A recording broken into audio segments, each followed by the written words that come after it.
first film, Stop or My Mom Will Shoot, is shockingly bad, or let me put it this way. If this doesn't turn out to be one of the very worst movies of the year, it's going to be a very bad year. Think about that. Sylvester Stallone plays a Los Angeles cop afflicted with a visiting nosy old biddy of a mother played by Golden Girl Estelle Getty. Oh, I see you've given up shaving. No, I shave. Hi, Kitty. So this is little Joey, huh? Looks a lot different in clothes. We've got to be getting along now, too. But thanks a lot for showing us the photos. You know, you looked real sexy in those diapers. Breakfast! Mom! Oh, please, you don't have anything I haven't seen before. Another would-be big moment is when Getty walks in on Stallone taking a shower. Here's what his butt looks like. That's entertainment. Pixie and I thought we'd pop into the station this afternoon, you know, see where you work, meet a few of your friends. Ow! Did you cut yourself? God. No! And then there's the comedy scene in which she buys him a present to help him catch some gun runners. The present is, oh, you're going to love this, a gun. You bought a machine gun off the back of a van? I tried in the store, but they said I had to cool off. Mom, you could go to jail for this. Why didn't you tell me? Because I wanted it to be a surprise. It is!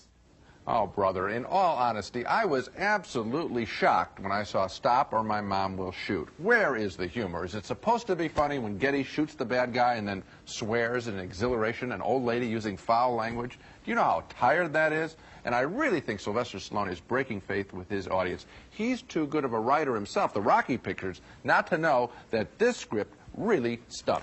It stinks. I think you're even almost being a little bit easy on it. This is one of the worst movies I've ever seen. Okay, I'll submit It to that. has no funny moments. None. It has no interesting moments. None. It has no interesting characters. None. Even the dialogue is done in such a way that the actors themselves seemed almost Tired. embarrassed when they were talking. If this script had been submitted to the half-hour show, The Golden Girls with Estelle Getty, they would have rejected it for not being substantial enough for a 22 or 24-minute TV show. It's nothing there. It is one of the worst movies I've ever seen. You're such a fraud. Your whole life is such a sham. If you knew how many years I've been dying to tell you what I really think of you. Woody Allen and Bette Midler go through a shopping mall and a crisis in their marriage, both at the same time in Scenes from a Mall. It's one of the 5 new movies we're going to be reviewing this week on Siskel and Ebert. I'm Roger Ebert of the Chicago Sun-Times. And I'm Gene Siskel of the Chicago Tribune. Our first film is the eagerly awaited Scenes from a Mall, and talk about disappointment. This is a stunningly unfunny film. It's hard to believe that this is the script that lured Woody Allen to appear in someone else's movie for the first time since The Front 15 years ago. He must have gotten a really big paycheck. In the film, Allen and Midler play a couple of Californians celebrating their 16th wedding anniversary. Early in the day, they visit a shopping mall, and only the sight of New Yorker Woody Allen in Southern California is amusing. 90 blue.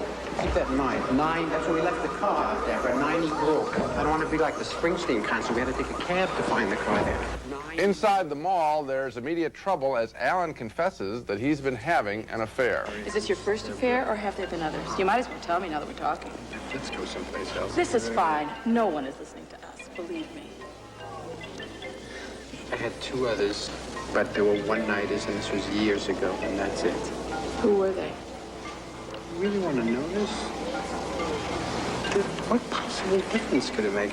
You know, one was a headhunter that I met at the O'Hare Airport. A headhunter? Yes, he gets talent for, you know, corporations and stuff. And there was a legal secretary from Atlanta. That's it? That's it. 2, yes, and they were one-nighters both. 3, actually, if you count the hooker in Dallas. But that was business. That was totally business. They sent it to my room. I couldn't refuse. It was a gift. The script is neither insightful about marriage nor funny about it as Midler continues to react to the news about the affair. You are the most callous, selfish, short-sighted son of a bitch who has ever lived. I hope you fry in hell. You look like my Aunt Minna in that dress. Here's a scene where the tension between them could have been played for real drama. Allen complaining that Midler dresses in a dowdy fashion. But once again, we get broad overacting by Midler and a lame sight gag involving a mime. Sorry. I'm sorry. I'm terribly sorry. I never hit a mime before. A mime joke. That is really old stuff. And that scene was actually working for a while there when Midler was quite angry at him and he at her, but then it's played away with the punch on the mime. They just take away any real energy that's going on. Woody Allen walks around the mall also with a surfboard a lot of the time that Midler bought him, representing, I guess, his midlife crisis. That's supposed to be funny. I just didn't laugh once when they were inside the mall, and that's incredible for a film with these 2 stars and a script directed and co-authored by Paul Mazursky. Big names simply don't guarantee big entertainment. I was just as disappointed as you were, and you know, I think the problem is at the screenplay level. I don't Absolutely. think the screenplay could have ever been funny. No. It's a very tortured conceit that these two people would spend all day inside the mall, and it's really awkward and embarrassing the way the camera has to keep looking for a new position. They're going to go down the escalator, up the escalator, see him through a window, see him in a mirror, in order to make this space interesting, which only distracts from the fact that there's nothing at all going on. It's just a completely dead-on-the-page screenplay, and there's nothing anybody can do to bring any life to it. I'm told the gossip in the industry is Woody Allen got $3 million for the picture. He felt he needed the money. Boy. Well, you know, what I'd like to know how much the mime got, because that's a real fingernails on the blackboard thing. That mime, and the scene that we just saw is when Woody Allen punches the mime out. That's a moment everybody in the audience has been waiting for an hour, because you really want to let that guy have it. And then Mazursky cuts to an overhead long shot so that it doesn't have any comic punch. I mean, that could have been the one laugh in the movie when he lets the mime have it if they'd only edited it right. Doesn't work. Our next movie is named Ghost Dad, starring Bill Cosby, and the second major turkey in a row from this most popular of television stars. He's a ghost in this movie, and the rules are sometimes you see him and sometimes you don't, and you know you're in trouble when the best times are when you don't. Why is he so effective on the small screen and so lost on the big screen? The movie stars Cosby as a hard-working professional man, a widower with a teenage daughter and two smaller children. He's so busy he communicates to them with pre-recorded tape cassettes. Right. You That know, was this funny is in the Daddy saying good night, Daddy, she says to the mini cassette recorder. One day he gets involved in a bizarre traffic accident, and as his body disappears inside a sinking taxi cab, Cosby's spirit begins to make appearances as a ghost. What? I am.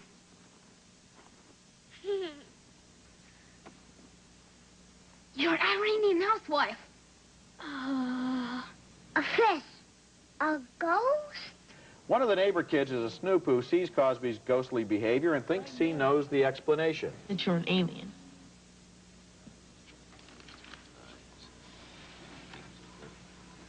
What? I want $50,000 in small, unmarked bills right now, or I go to the newspapers. Ghost Dad is a short movie that feels real long, with its strained attempts to wring humor out of the Cosby ghost in one awkward situation after another. Bill Cosby may not be one of the greatest actors of our age, but on TV he certainly does do a good job of bringing refreshing humor to a family situation. What went wrong in this movie? Why does he seem to go over the top with every emotion, overacting so obviously that he seems to be telegraphing every possible laugh? His face, if it's funny, he's like this. If it's sad, he's like this. If he's scared, he's like this. Until you think he must have gone to acting 101 over and over again and never graduated.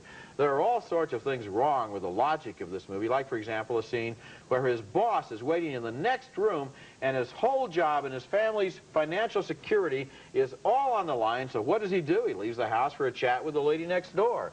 But never mind the logic. Nobody would care about that if Ghost Dad was funny, but it's not funny. It's one of the worst movies so far this year. Throw in last year if you want to. Yeah. Year before that. I sat there very surprised. I don't know if he can't pick a script. Leonard Part 6 and then this. I mean, these are shockingly bad films. You come to them with goodwill because this is a comedian, so we always want to, we're prepared to laugh.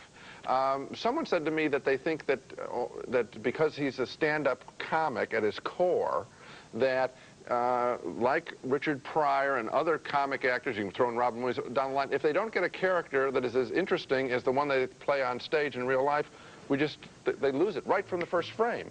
If he isn't as sharp as he is on stage doing stand-up or as a monologist, I can't understand it. To see him, it gets real sad when you see him doing special effects. Here you have this major entertainer and you see him flying through the air. Just one clinker after another in this film. It's dead. We're not so young ourselves, but he's singing Sweet Little 16. And he sings it so well. It's really great.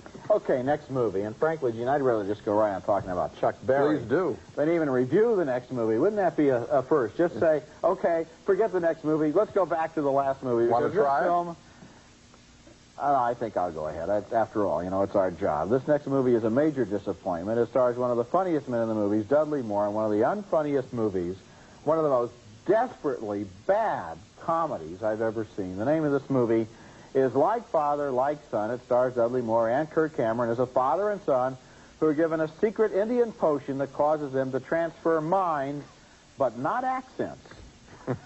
So the father's mind is inside his son's body and vice versa. See if you can follow this. For example, in this scene, the kid who is in Dudley Moore's body wants to convince a girl to go out on a date, but he has to convince his father, who is in his body, to do the talking on the telephone.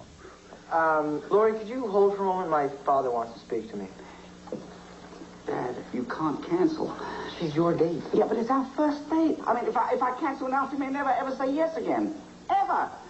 That basic reversal is repeated over and over and over in this movie, as in this scene where the kid gets drunk in his dad's middle-aged body. Look at you. You've been out all night doing God knows what in my body. Right. Using my cash, probably boozing it up. And where in the hell did you get the money to pay for an outfit like that? I only had $20 in my wallet. Well, Dad... My credit card. You used my credit card. Get in the house. You are grounded. For the rest of your life.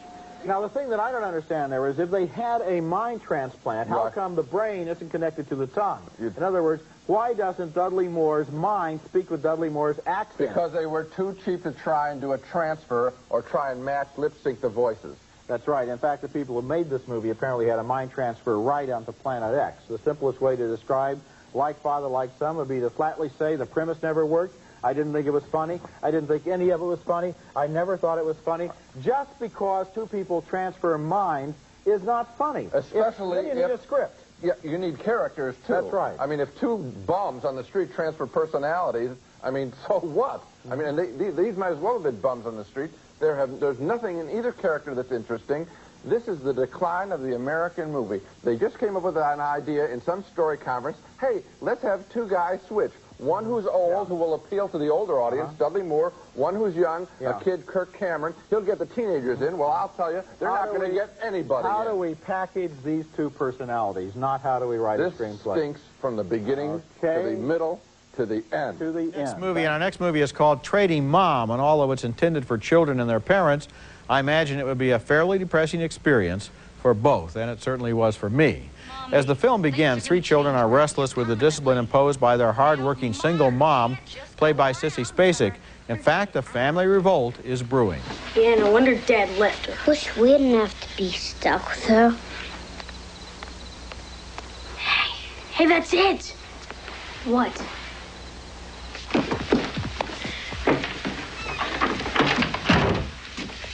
Maybe we could try to make her disappear, like Mrs. Cavour said. The Mrs. Cavour they're talking about there is a neighborhood woman played by Maureen Stapleton as sort of a kindly witch. She told them about the spell to get rid of their mother, and later she tells them about the mommy market where you go to find a new mother. Keep the clock tower on your left and move west from it along the market. Halfway down the block is a small cobblestone street. At the mommy market, they do find new mommies, lots of them, all played by Sissy Spacek, disguised by makeup. One is a rich French woman with hoity-toity airs. Wow, we get to ride, miss. Oh, surely you did not expect us to take the bus. The next is a gung-ho outdoor type. You're going camping today! And the third runs a circus and wants to put them all in the act.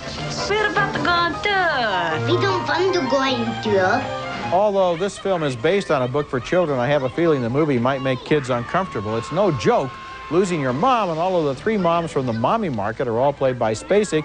The disguises are so complete and the voices are dubbed, and I doubt many kids are going to pick up on that, because maybe the filmmakers thought it was reassuring that this is really kind of a lesson, that this could be the mom that you would have gotten. I don't know. And what do? The point isn't that their real mommy is playing those other moms, is that Spacek is acting in roles that could have easily gone to three different actresses. The bottom line is, Trading Mom is about losing your mother and being given a hard time by three replacements, and that's no fun. Well, it isn't fun. This is a dreary, unhappy movie, and very, very lame. And I think, Sissy Spacek has been an interesting case. She had children. She wanted to get away from Hollywood, so I think she moved to North Carolina. Virginia. Okay, she's out there. She's away from the Hollywood world, and I think she probably entered this project because she'd like to do something for her children. I think a lot of stars have been similar feelings. They get involved doing cartoon voices. but I think their taste often goes out the window, and they'll take on projects that they wouldn't have taken if they were working actresses. There's not an interesting role here for her. It's really lame kind of childhood daycare stuff. It's not a good part. It's not a good film. No, and it's not. I think this is the part I'd really like to emphasize. It's not going to make the movie. Our next movie is That Darn Cat, a remake of a 1965 Disney comedy about a cat that leads the FBI. Talk about movies that aren't credible. It leads the FBI and its young owner to the solution of a crime. The movie stars Christina Ricci from the Addams Family as a 16-year-old who thinks she has info on the kidnapping of a local maid. She tells FBI agent Dougie Doug that the important new evidence was turned up by her cat, named DC. Look, this is what I got off my cat, okay? Look at see. It says help on the back. I think it's from her.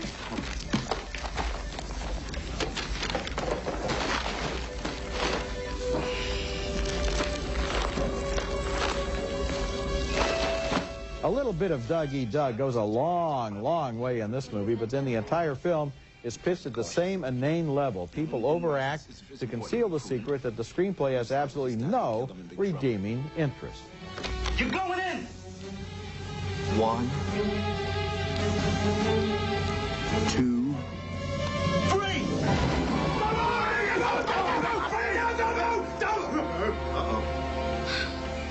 3! You know, we have a doorbell. I mentioned that the acting was not so great in this movie. I would extend that statement to apply to the cat, who is also not interesting.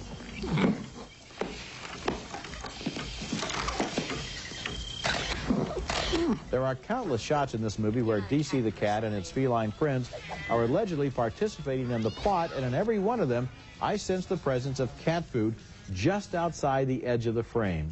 Even then, DC looked annoyed and impatient most of the time, and since I had to watch the movie, I could identify with that. Oh, ridiculous. The cat basically, what's the most He common... runs around. He runs across a ledge. Yeah. That's it, yeah. because they couldn't get a performance out of it. And then, did you notice the cat... She always has to lug him around. The cat will sit there and she'll pick him up and walk around while ascribing thoughts to the cat, while the cat looks like it just wants to be put down. And Dougie Doug, let's get into why a little of him goes a long way. Because he's doing a bug-eyed performance that's 60 years old when it comes from an African-American today, right? Well, I'm not... Oh. We could talk about that because I think he has the right to do any comedy. He has the right to do any comedy, and we have the right to say, hey, you're sending off echoes of unhappy stuff. One of the things right? I hated, you could think of it that way. One of the things that I didn't like was the last 30 or 40 minutes of the movie. I swear maybe it was the last hour of the movie, I don't know, which consisted of an endless chase scene, which, as far as I could tell, was pointless. We've spent too much time on that. And our next movie is Clifford, with Martin Short playing a little boy who makes life hell for his uncle,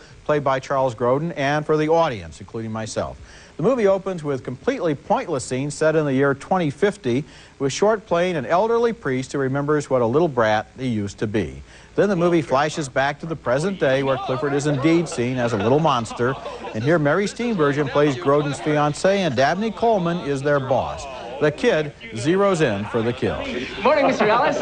My, that's the bestest looking wig I've ever seen. Oh, no, that's not a wig. Please. You said it was a wig? No. You called it a rug, too. No, you misunderstood me, son. I never said you wore a wig, sir. Good. What are you looking at? No, you know. It's not a wig. I know that, sir. Come on. Kidding? Not a rug. Let's don't worry about that. Right, don't worry about that. Because his fiancée suspects he doesn't love children, Grodin has to pretend that he does. But after Clifford sends his uncle to San Francisco on a wild goose chase, Grodin blows up. You're such a baby. You know, Clifford should be babysitting you. Oh, no, thanks. I prefer babysitters who aren't affiliated with the Manson family. Little Clifford wants his uncle to take him to a dinosaur theme park, and when the uncle doesn't, Clifford plays an endless series of sadistic jokes on him. Hi, Clifford. Hi, Uncle Martin. Have you seen Sarah? She was taken off to meet someone named Rowijny by a lady who looks like this. What makes her face look like that, Uncle Martin? That's what they call a facelift. What's a facelift? Oh. That's not child's heart. Sorry. I believe your drink is right there. It's a toast. We raised our glasses. First to Parker Davis, the patriarch of the Davis family. Here. Next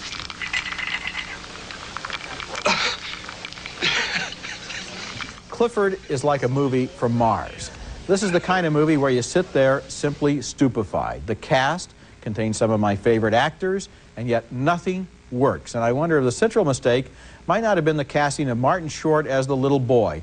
He looks so weird that there's never a moment when you can stop gawking at him long enough for the character to gather up any momentum. Now, we saw this movie in a theater with maybe 150 people. 2 people laughed once apiece. One of them was me, and I think the other one laughed because I have an infectious laugh. I found one gag in this movie. 148 other people found nothing to laugh at. I was in the majority. I was in the majority. It is shocking, and I felt bad because I had taken a friend's children to the film. This is really and I a said, children's well, at least, picture. I said, wow. well, kids, at least you're going to remember who you saw the worst movie of your life with. You're right. Martin Short, it looks like a wizened old little dwarf in the picture, and he's very unhappy. The character is unhappy, mean throughout. There isn't a likable person in here. There's no entry point for us to get involved in the story.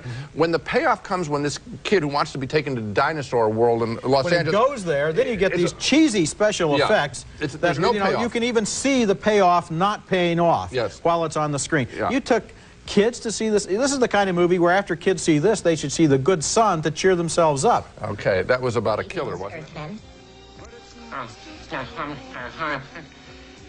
It is good to hone in places other than our gus chamber before Slarface. Dan Aykroyd and Jane Curtin are back as Beldar and Primat Conehead in Conehead, the latest TV comedy sketch to be made into a movie, and it's one of 5 big new summer films we'll be reviewing this week on Siskel and Ebert, including Janet Jackson's film debut and new comedies with Richard Dreyfuss and Bette Midler. I'm Gene Siskel of the Chicago Tribune. And I'm Roger Ebert of the Chicago Sun-Times. Our first movie is named Coneheads, and this is one of the more notable non-events of the summer, a feature-length comedy based on the old Saturday Night Live sketches that were just fine when they were short enough that they didn't outwear their welcome. The movie stars Dan Aykroyd and Jane Curtin in the roles they originally played on television, and after their spaceship dumps them in the East River, they work their way up to a comfortable suburban life in Paramus, New Jersey, and get along just fine with the neighbors. Standard 3-horsepower internal combustion chlorophyll stock slicer. There is fuel in the device? Oh, yeah, there's plenty of gas in there. I just can't get the damn thing to kick over. Perhaps you and Larry will join us for consumption of mass quantities this weekend. We will ignite our new flame pit and char some mammal flesh for you. The movie stars lots of other past and present Saturday Night Livers, including Chris Farley as the would-be boyfriend of the Conehead's daughter, Connie. She's fun on a date.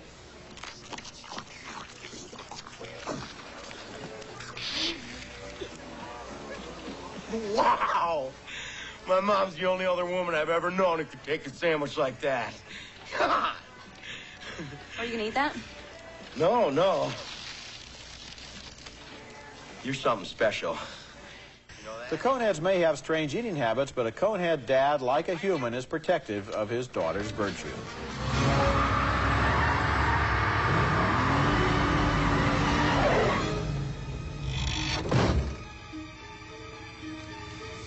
Hi, Mr. Conehead. I find you unacceptable. Yes, sir. If I did not fear incarceration by human authority figures, I would terminate your life functions by applying sufficient pressure to your blunt skull so as to cause its collapse. Thank you. I imagine that the idea of making the Conehead sketches into a movie was inspired by the success of Wayne's World, another transplant from comedy TV. But the Coneheads don't wear well at feature length. The screenplay seems contrived, the humor is forced, and the Coneheads basically exist in a one-joke universe. Take away their heads, and what do you have left? Well, you have a few lines of smart dialogue by Dan Aykroyd, parental units, that high-tech speech, which is cute. But you're right, there is no arc to this story. Wayne's World took these guys out of the basement and gave them a whole wacky universe to play in. Yes, there was something for us to care about. We really wanted them to succeed and to get out of their grungy little cable television world. And here, the Coneheads seem to exist exactly at the same level from beginning to end. I'll tell you what, they're never really in jeopardy. Wayne's World, the whole world could come crashing down. They had goals and dreams. The Coneheads just want to pass. And in the 5-minute bit, that was okay to sustain them. Of course, but it doesn't work. Who the Bulgarian bear wrestler is who made this? I'm the Bulgarian bear wrestler. This is delicious. And even when he does the double take to show that he now realizes he likes this girl, so he's going to praise her coffee, it's not convincing. That's Gene Wilder as a cartoonist. Christine Lottie as the chef he falls in love with, and Funny About Love, a movie that is not funny and is certainly not funny about love, as one of the most annoying and inept movies I've seen in a long time. Here is a film that has a genius for awkward scenes, dopey dialogue, and sentiment so shameless it is actually offensive. In the movie, Wilder and Lottie get married and want to have a child. The movie's gimmick is that these two people never seem to both want to have a baby at the same time. Come on, we agreed to wait, right? Meg, how many more years do you think you can have a child? When their marriage breaks up, Wilder tries an affair with a young TV producer played by Mary Stuart Masterson. You are single-handedly responsible for the whole resurgence of political humor for my entire generation. Well, thanks. I think you have to give a little credit to Ronald Reagan and maybe Dan Quayle. Mary Stuart Masterson is the only actor who emerges intact from this mess, maybe because they give her something fairly harmless and peripheral to do, but even she would have had a hard time with some of the dialogue in this movie, which drones on and on and on, and is meaningless, if not offensive, touch me, feel me, cliches, and then occasionally breaks out into the most astonishing bad manners. For example, when... I know what you're going to say. You know what I'm going to say. When Gene Wilder is there with his sister and his father and the woman that his father wants to marry, and the conversation kind of drags, and somebody says, gee, for this conversation, we could have just kept Mom on life support. I mean, you just want to... You want to scream. You want to throw things at the screen. You know, Farrah Fawcett, her entire character and her entire role were cut out of this movie, and that is one of the biggest breaks in Farrah Fawcett's career. I didn't even know she was in it. She is lucky. This movie, you know, I don't talk to you during the movies. No, you don't. No. Okay. But I said something to you at one point, and I said, I've seen it all. Okay, 21 years I've been doing this job. This is the first time in a comedy that I ever stood up in amazement and shock and horror at a comedy. I got out of my seat, and you know, I don't know if you remember the scene. It is when... It's in the locker room of the Knicks. Mary Stuart Masterson takes Gene Wilder to a basketball game. And he gets to meet Patrick Ewing, the big New York Knicks star. And so here's huge Patrick Ewing and Mary Stuart Masterson. And it's his birthday. Yeah. It's Gene Wilder's birthday. And so he gets to meet Patrick. He says, and so Patrick says, you know, happy birthday to him or something like that. And then he says, and by the way, she's pregnant. There are so many lapses in taste and tone and style and consistency in this movie that you would be hard-pressed to keep track of them. At the end, I don't want to give away the ending, assuming anybody stays that long. There's a big shot of something, and everybody goes, oh, my God, and until we get the shot of it, nobody's supposed to have known that whatever that was without giving it away, I can't even say how dumb it is, and let's hope you never find out for yourself. Coming up...